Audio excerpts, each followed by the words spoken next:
Bangladesh bank স্বাধীন না, স্বাধীনভাবে বাংলাদেশ ব্যাংক কাজ করতে পারে না। আমার দেশের মানি লন্ডারিং প্রতিরোধ আইন 2012 টোটাল ওয়ার্ল্ডের মধ্যে একটা উৎকৃষ্ট আইন। ইব্রাহিম খালেদ কমিশনের রিপোর্টটা দেখতে পারেননি। প্রাইম মিনিস্টার যেভাবে নিজেকে মেলে ধরছেন এবং ইতিমধ্যে উনি কিছুটা সফলও হয়েছেন, এই সফলতাটা তখনই কাজে লাগবে যখন তার ফলোয়াররা ওনার মতো করে কাজ করবেন। এমন কাজ না করেন যেখানে সুশাসন নির্বাসনে যায়। আমাদের যদি অর্থনৈতিক সমৃদ্ধি অর্জন করতে হয় তাহলে তো শুধু আমাদের ন্যাশনালে করলে হবে না, আন্তর্জাতিকভাবেও আমাকে একটা স্বীকৃত পজিশনে যেতে হবে।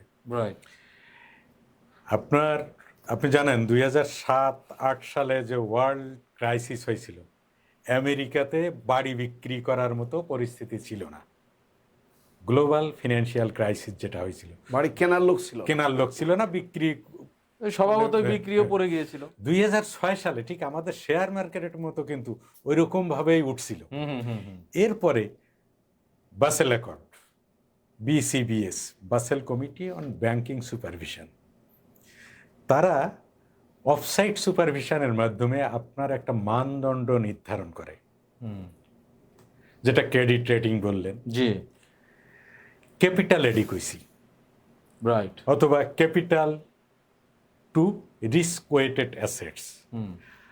আপনার কত অ্যাসেট আছে, সেই অ্যাসেটটা যদি কোনো ঝুঁকির মধ্যে পড়ে তাহলে তাৎক্ষণিকভাবে এই যে সমস্ত লোকজন বাচ্চার দুধ কিনতে পারতেছে না, চিকিৎসা করতে পারতেছে না, কিডনি ট্রান্সপ্লান্ট করতে পারতেছে না, তারা কাউন্টারে যেয়ে একটা মিনিমাম অ্যামাউন্ট তাৎক্ষণিকভাবে তুলতে পারে। CRR, capital management. Capital management কি? আপনার তো কোনো পুঁজি নেই, আপনি যে টাকা পাবলিক থেকে নিচ্ছেন, নিয়ে সেইটা বিনিয়োগ করতেছেন। এই জায়গা হচ্ছে আপনি যখন বিনিয়োগ করতেছেন, আপনার অ্যাসেট কিন্তু বিনিয়োগ যেটা করতেছেন ওইটাই অ্যাসেট। পাবলিকের কাছ থেকে যেটা নিচ্ছেন এইটা কিন্তু আপনার লায়াবিলিটিস। আপনার অ্যাসেট কিন্তু কালকে চাইলেই ফেরত আসবে না, কিন্তু লায়াবিলিটিস আপনি কালকে একজন চাইলে চেকে আপনার টাকা পরিশোধ করতে হবে। তাহলে আপনি এই কারণে ডিম্যান্ড অ্যান্ড টাইম লায়াবিলিটিস বলে, চাইবে মাত্র আর কিছুদিন পরে। আপনার কিছুদিন পরে কেন, আপনি তো এখন ডিম্যান্ড হিসাবেই যে টাকা চাওয়ার সাথে সাথে পরিশোধযোগ্য সেটাও পারতেছেন না। কি জন্যে পারতেছেন না? আপনার প্রতিষ্ঠানের রেটিং ভালো না, আপনার CRR যথাযথভাবে আপনি মেনটেন করেন না, SLR যেটা সংবিধিবদ্ধ যে জমা বাংলাদেশ ব্যাংকে অ্যাপ্রুভ সিকিউরিটিজ সহ আপনার সেটা সংরক্ষণ করেন নাই। তার মানে কি? তার মানে আপনি আপনার রেটিংটা, রিস্কটা যথাযথভাবে মেজারমেন্ট করেন নাই, অ্যাসেস করেন নাই, অ্যাসেসমেন্ট করেন নাই, মেজারমেন্ট করেন নাই, মিটিগেশনের কি কি উপায় আছে সেইগুলো আপনি তৈরি করেন নাই। এইটা করার জন্য ইন্টারন্যাশনালি আপনার তহবিল পর্যাপ্ততা রাখতে হবে, যেটা ব্যাসেল অ্যাকর্ডের কথা বললাম। এইটা হচ্ছে 8% মিনিমাম। এবং এইটা বাফার কনজারভেশনের জন্য যে এই যে আপ ডাউন করে, সেজন্য আরও 2.5% আপনার সঞ্চিত প্রভিশন রাখতে হবে, যেটা আপনি ক্রাইসিস মোমেন্টে এই অস্থিতিশীল ভলাটাইল সিচুয়েশন যেন আপনার তৈরি না হয়, এটা ফল ব্যাক সাপোর্ট দেবে। তাহলে এইটা গেল কি ইন্টারন্যাশনালি। আমি তো ন্যাশনালি CRR SLR রাখলাম, বাসেল অ্যাকর্ড অনুযায়ী আমাকে 10%-এর যত বেশি হবে তত আমার স্ট্রেন্থ। এবং এইটা অফসাইট সুপারভিশন, আপনি কিভাবে রাখতেছেন এইটা কিন্তু দেখে না তারা। ইন্টারন্যাশনালি মোডিজ অ্যানালাইটিক্স, আপনার বিভিন্ন রেটিং ফার্ম আছে, তারা যেভাবে রেটিং করে সেইগুলো অনুযায়ী ওখান থেকে তারা কালেকশন করে। এখন আপনি IMF বলেন, ওয়ার্ল্ড ব্যাংক বলেন, কিংবা বিদেশি বিনিয়োগ বলেন, এইটা আপনার এখানে প্রথমে যে গ্রান্টটা আপনাকে দেয়, আপনি কথার কথা যে কোনো একটা ফাংশনে আপনি বিদেশি ঋণ নিলেন, IMF এর কাছ থেকে নিলেন, চায়না বলেন কারো কাছ থেকে নিলেন, নিয়ে তারা এখানে কি দেখে, বাস্তব খরচটা কত আপনার, আপনার internally transparency, accountability, good governance আছে কিনা, আপনার যে কাজটা করতেছেন এইটার ইন্টারন্যাশনালি বাস্তব খরচ কত, আপনি কত খরচ করতেছেন।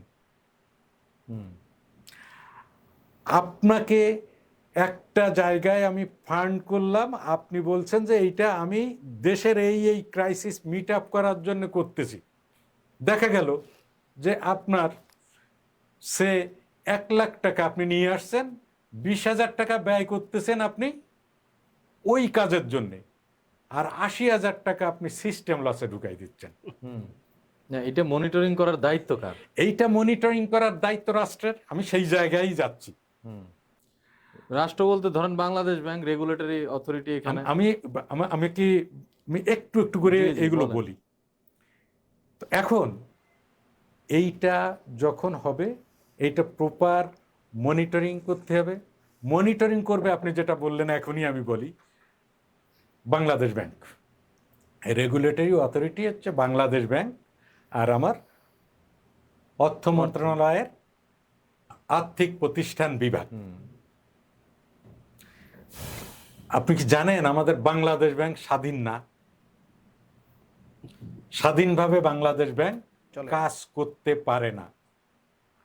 পাশাপাশি এই যেটা আমি বলি জুডিশিয়ারি সেপারেশন, যেটা কথা ছিল, এই জায়গায় ঠিক এইরকম ব্যাংকিং কমিশন গঠন করা, ব্যাংকিং একটা সচিবালয় আলাদা থাকবে যেখানে ইন্ডিপেন্ডেন্টলি কাজ করবে।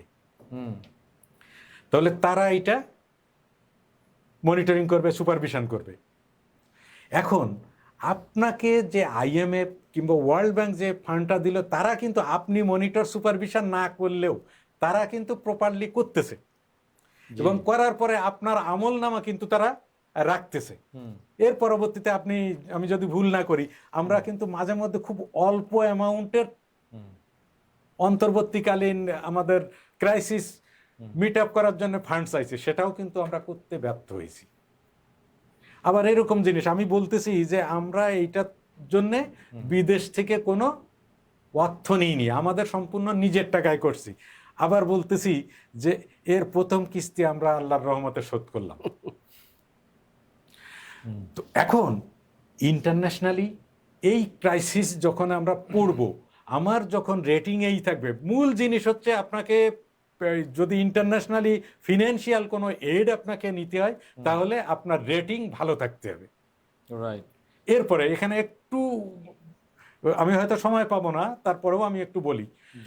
আমরা যে অ্যাসেটটা, আমার সহ আলোচক ভাই যেটা বললেন, এই জায়গায় আরেকটু বলছেন, উনি পরেরটুকু বলেননি। অক্টোবর 10, 2022 সপরিবারে এস আলম বাংলাদেশের নাগরিকত্ব স্যারেন্ডার করলো।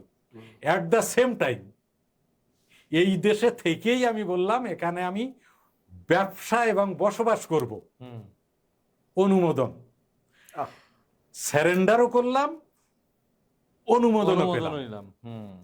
এখন আমার সুযোগ কি, এখানে ব্যবসা বাণিজ্য যাই করি না কেন, আমি তো এই দেশের সিটিজেন নো মোর। এইটা আমরা কি করলাম 2025 সালে নিজে নিজে বললাম, তার যে আদেশ দেওয়া হয়েছিল, এই যে অপরচুনিটি, সেই অপরচুনিটি আপাতত হেল্ড আপ করা হলো। সুতরাং এস আলম আপাতত বাংলাদেশের নাগরিক। এটা আইনগতভাবে আমার বন্ধুবার সরোয়ার ভাই বলতে পারবেন যথাযথ জিনিসটা, আমি ঠিক জানি না, এটা আমার অস্পষ্টতা থাকতেও পারে। এখন এই জায়গায় যখন আমি আর একটা জিনিস বলি, আমরা একসময় NIS ন্যাশনাল ইন্টিগ্রিটি স্ট্র্যাটেজি করেছি, এবং তাতে আমরা শুদ্ধাচার পুরস্কার দিছি, যেটা অনেক দিন পরে এসে দেখলাম শুদ্ধাচার পুরস্কার অনেকে পাইছে। অনেক দিন পরে এসে দেখলাম আসলে পুরস্কারটা ছিল শুদ্ধ চোরের। যারা শুদ্ধাচার পুরস্কার পাইছে তাদেরকে দেখা গেছে যে শুদ্ধ চোর হিসেবে আসলে পুরস্কারটা পাওয়ার কথা ছিল, কারণ তাদের অপকর্ম এখন সোশ্যাল মিডিয়া যেভাবে আমরা দেখছি, এবং that was proof, well proof. অর্থ পাচার যাওয়া খুব সহজ, আপনি মানি ট্রেল, আপনি একজনরে বললেন তোমার দেশে এত টাকা পাচার হয়েছে, আর সে সাথে সাথে নিয়ে নিল। আপনাকে এই মানি ট্রেল দেখতে হবে, হুন্ডির মাধ্যমে গেছে কিনা, ব্যাংকিং চ্যানেলের মাধ্যমে গেছে কিনা, আপনার স্মাগলিং এর মাধ্যমে গেছে কিনা, তারপরে আপনাকে বলতে হবে যে এত টাকা গেছে। ইউ হ্যাভ টু আইডেন্টিফাইড, এবং আপনাকে অ্যামাউন্টটা কত বলতে হবে। তারপরে তার সাথে একটা আইন আছে, ভাই যেটা বলছিলেন, মিউচুয়াল লিগাল অ্যাসিস্ট্যান্টশিপ অ্যাক্ট, সেই আইন অনুযায়ী আপনি তাদের সাথে কথা বলবেন।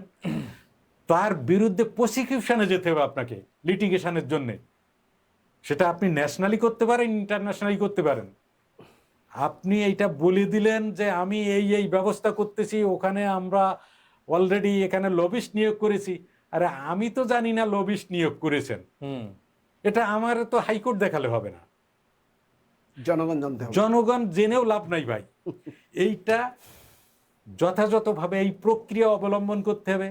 তারপরে যে এপিটিএফ ফিনান্সিয়াল অ্যাকশন টাস্ক ফোর্সের রিকমেন্ডেশন আছে।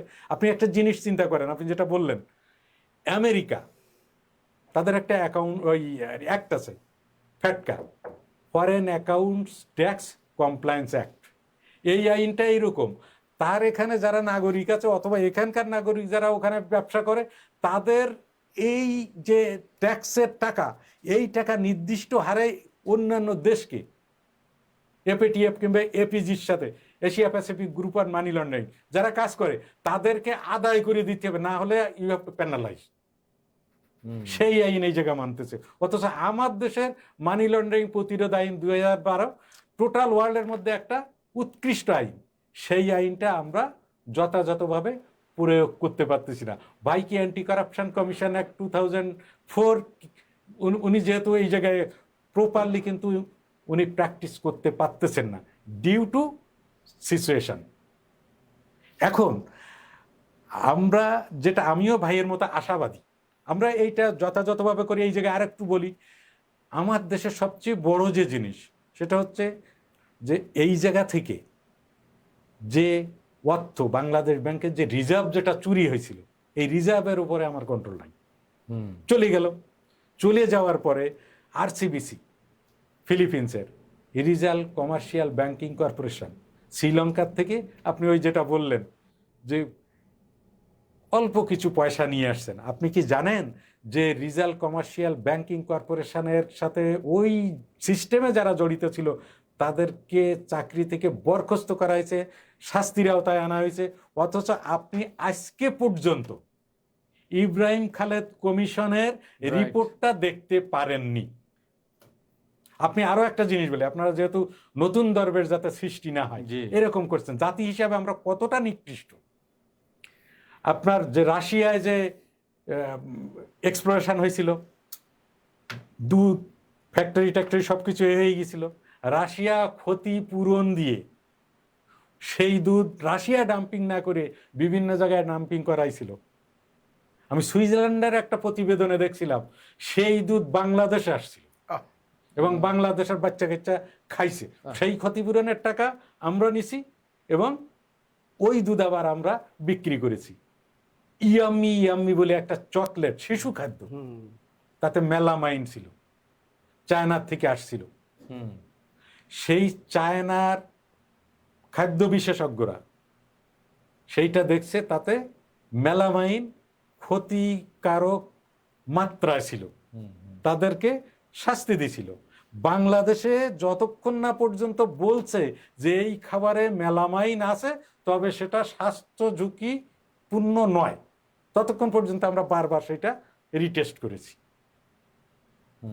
যাই হোক, এই জায়গায় আমার, যদি আমরা এইগুলো অ্যানালাইসিস করে আমরা যদি প্রপার ব্যাংকিং, যে জায়গায় যে সঞ্চিতির দরকার, যে জায়গায় যে কর্পোরেট গভর্নেন্সের দরকার, যে জায়গায় সুশাসনের দরকার, সেইগুলো যদি মেনে চলি, এবং আমি সরোয়ার ভাইয়ের সাথে একমত যে আমি নিরাশ হতে চাই না, আমি নিরাশ হতে চাই না। আমার প্রাইম মিনিস্টার যদি যথাযথ সময়ে অফিস করেন, আপনাকে একটা জিনিস চিন্তা করতে হবে যে পীর সাহেব নিজের জন্য পীর সাহেব হয় না, রাইট। ভক্তরা তাকে পীর বানায়, তাই হয়। বাস্তব কথা। তার মানে কি, তারা ওনার ওই তরিকা আমলে নেবেন, রাইট। এই একটা জিনিস। এরপরে টোটাল সিস্টেমের মধ্যে 3টা জিনিস থাকবে। একটা হচ্ছে, আগেও বলেছি, অ্যাকাউন্টেবিলিটি, ট্রান্সপারেন্সি, গুড গভর্নেন্স। এবং যখনই উনি দেখবেন যে এই জায়গা রাষ্ট্রের জন্য ক্ষতিকর লোকজন কাজ করতেছে এবং তারা অফেন্স করতেছে, সেই অফেন্স করার সাথে সাথে ড্রাস্টিক্যালি অ্যাকশন নিতে হবে। কালচারটা এরকম না হয়, আজকে আমি তাকে বহিষ্কার করলাম, 10 দিন পরে রিপ্যাট্রিয়েট করলাম। আগে একটা দপ্তর সামলাতো, এখন 3টা দপ্তর সামলাবেন, এরকম না। তদুপরি উনি দীর্ঘদিন যাবৎ ইংল্যান্ডে ছিলেন, সেখানকার কালচার, আইন কানুন সব কিছু উনি স্টাডি করেছেন, এবং যতদূর জানি উনি এই গভর্নেন্সের উপরে অনেক স্টাডি করেছেন, অনেক রিসার্চ করেছেন। সেই জিনিসটা আমাদের উপরে প্রয়োগ করবেন, যথাযথ প্রয়োগ করবেন। আইনটা সবার জন্য সমান হবে, সবার উপরে সমানভাবে প্রয়োগ হবে। রাইট। এবং সব শেষে আমি বলবো, উনি যেন এমন কাজ না করেন যেখানে সুশাসন নির্বাসনে যায়। চমৎকার। Very important. আমি ওনার দীর্ঘায়ু কামনা করি, উনি আমাদেরকে যথাযথভাবে নেতৃত্ব দেন এবং আমাদেরকে সুপরামর্শ দেন, সুকাজ করার জন্য উদ্বুদ্ধ করেন, আমরা যাতে নিজের আবেগে নিজে উদ্বুদ্ধ হয়ে সেই কাজে ঝাঁপিয়ে পড়ি, জাতিকে আমরা দীর্ঘদিনের শৃঙ্খলার আবেশ থেকে মুক্ত করি, একটা পরিপূর্ণ সমৃদ্ধশালী জাতি হিসাবে টোটাল ওয়ার্ল্ডের বুকে নিজেদেরকে তুলে ধরতে সক্ষম হই।